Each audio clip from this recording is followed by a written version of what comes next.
Tuyina abantu basatu abali mu parliament ku bukiiko obwenjawulo abalemerako nga beeremezaako nga bo. Ngera basinzidde ku sipiika okulemerako ndowooza ne regime. Okimanyi nti Abedi Bwanika bamugoba ku kifo.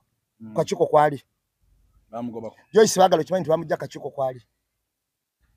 Bakaliko na Abedi Bwanika. Okiwulira?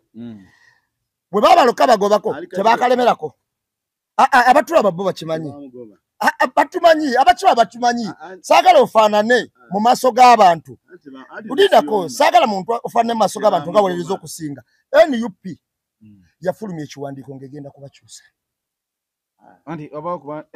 Ne bagamba nti bano be batulondolera obulungi era tebalina gye balaga. N'Abedi Bwanika n'avaayo n'agamba temuyina buyinza kunjijjako sijja kuvaako. Kyokka ng'ate be baakamuteekako. Owokubiri Mathias Mpuuga bamugoba ku bakamisona. Era ne yeeremezaako nga ye. Okiwulira? Anti parliament yamulekako kubanga bali aba parliament abagifuga n'abagitwala ne numbers akola bye baagala. Ontegedde kye nkugamba? Naye ekibiina takola bye kyakola ki bye kyagala. Ne basigalayo nga bakiwaji. Kitegeeza baajemera amateeka ga pate.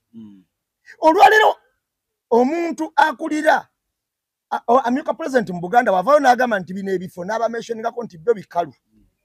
Kitegeeza bano bakyewaggula bakiwaji. Okiwulira? Era n'eri baliyo ku lwa buyinza bwa gavumenti. Mu bifo byeri? Mu bifo bye balimu eri. Baliyo ku lwa buyinza bwa gavumenti okuba batuukiriza bulungi gavumenti byeyagalayo. Eby'omu parliament. Kakati oli bwagamba nti mu kibiina abaneesimba wano abaneesimba na wano aba ayogera mazima lwakuba amazima abantu tebaagala gawulira. Osuubira nti Mpuuga bagenda muwa kaadi mu NUP. Kitegeeza omuntu eyeesimba mu NUP yakola dda n'ekisinde. Ekisinde oba kineegatta n'ani? Kitegeeza omuntu aneesimba mu NUP ng'ayagala kaadi ya Mukungwe, Nyendo Mukungwe, agenda kugifuna. N'ayagala eyeekabonera agenda kugifuna. Kubanga bano tebakyadda. Yabadde annyonnyola abantu abeeteekateeka okufuna kaadi mu kibiina. Ani omulaga twogeddeko kuba njagala nze kuyita mu bwangu. Joyce mumaze. Joyce. Kuba emitiyana. Yagambye tagenda kwetonda. Si bwe kiri? Kakati njagala kukubuulira olwaleero. Joyce speed gye yali agenderako wagiraba. Naye bwe yalabanga sayidi gy'agendako eyo kya n'alinnyamuko ebigere mabega. Bw'alinnyamuko ebigere mabega kituufu nzikiriziganya naawe Duncan mu kintu ekimu. Nti Joyce alina abagoberezi b'emitiyana ekyo nkikkiriza. Nti abakola ki? Abayina.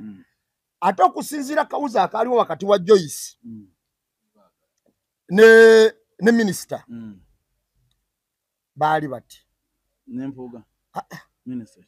N'Abakooba. Baali bati. Okusinziira bwe tukikalikulatingamu kati kino kya byabufuzi.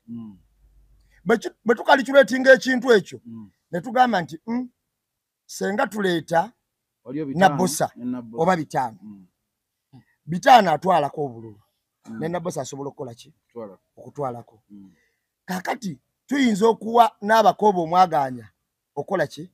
Kuba ne Joyce ate awayinza okujja independent naye n'akola ki? N'atwalako. Mu nkola y'ebyobufuzi tusigazaamu kamu kokka akagamba nti osobola okulekawo omuntu gw'otayagala olw'okuwangulira ekifo. Joyce Baagala basobola omuwa kaadi era mu NUP. Naye ng'ekigimuweesa butatwala Nabbosa butateekayo bitaano. Joyce asigaze obuwagizi agatteko sappooti y'ekibiina tusobole obutaleeta n'Abakooba kuyitaawo.